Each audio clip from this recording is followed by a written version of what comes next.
Hello friend, मी ज्योती किचनमध्ये आपणा सर्वांचं खूप खूप मनापासून स्वागत आहे। आज आपण 1 वाटी रवा आणि 1 वाटी दहीपासून झटपट असा नाश्ता बनवणार आहे। ही टेस्टी आणि 2 मिनिटात अशी आपली ही बनणारी रेसिपी आहे। त्यासाठी मी 1 वाटी रही आणि 1 वाटी दही घेतला आहे।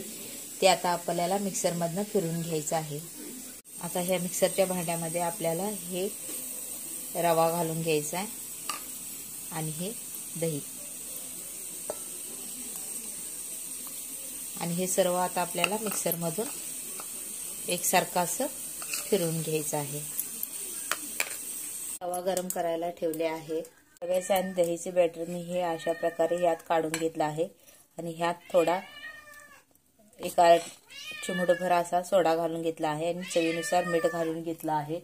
आणि ह्या वाटीत मी मिठाचं पाणी केलं आहे। ते तव्यावर तुम्ही शिंपडा अगर न शिंपडा तुमची इच्छा। आणि तवा गरम झाल्यावर आपण त्याच्यावर आता डोसा बनवून घेऊ। तव्यावर आता थोडं मी तेल घालून घेते आणि हे 1 चमचा बॅटर आता आपल्याला हलक्या हाताने तव्यावर पसरून घ्यायचं आहे। जास्त पातळ नाही करायचं, आपल्याला डोसा बनवायचा आहे त्याप्रमाणे त्याची आपल्याला जाडी ठेवायची आहे।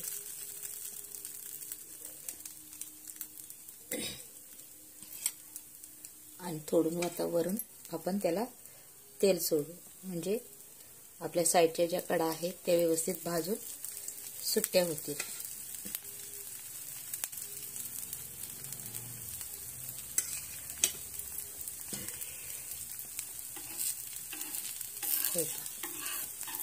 तवा गरम झाला की ह्याच्या कड्या अशा व्यवस्थित निघून जातात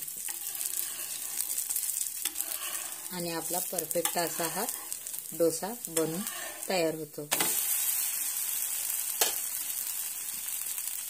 ही रेसिपी आवडली असेल तर चॅनलला नक्कीच लाईक करा, शेअर करा आणि सबस्क्राईब करायला तर अजिबात विसरू नका।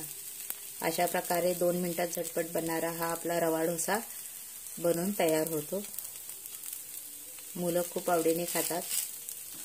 बनायला ही खूप सोपा साधा अशी ही रेसिपी आहे।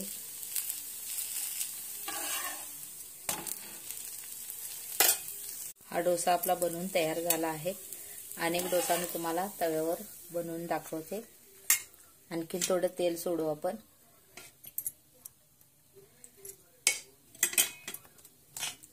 आणि हे बॅटर आपल्याला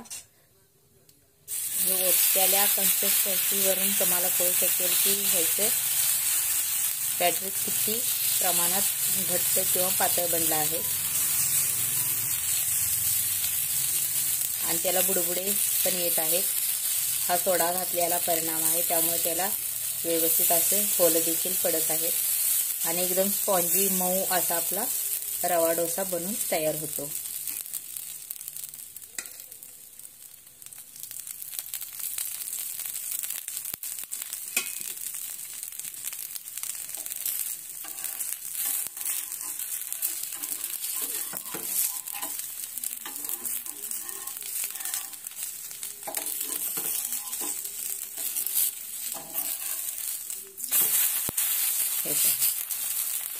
बनवायला खूप सोपा आणि साध्या पद्धतीने बनतो हा डोसा।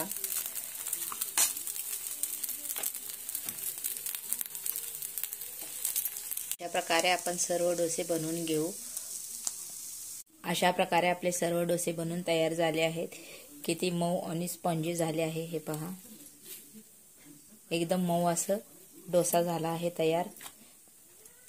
त्यासोबत मी हे सांबार घेतले आहे आणि हे खोबऱ्याची चटणी बनवली आहे। खोबऱ्याची चटणीची रेसिपी तुम्हाला मी आता दाखवली नाही आहे, पुढच्या व्हिडिओमध्ये जरूर दाखवेन।